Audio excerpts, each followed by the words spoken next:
wanted ni sa kasong bausi nadakpan sa syudad sa Naga. Okay.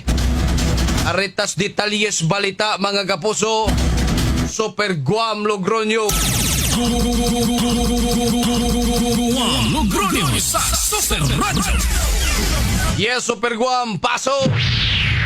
Yan sa Super Ada Gabriel, no? Yan yung gibiyaan yung pamilya dito sa lungsod sa Minglanilla. Unya, dito na siya nanimuyo sa may barangay kining inayagan, dakbayan sa Minglanilla. Apan kining gamaog suspek, doon na ni kaso. Inungdad na dakpan sa tubaga operating team, tracking team sa Naga City Police Station. Apan dito ni siya madakpi sa mga barangay sa lungsod sa Minglanilla kini usa ka 54 anyos nga amahan nga nagapuyo dia sa may Purok Bambo, Apira Bayong, barangay Nayaga na dakbayan sa Naga, kalapasan sa Section 5 sa RE 9262.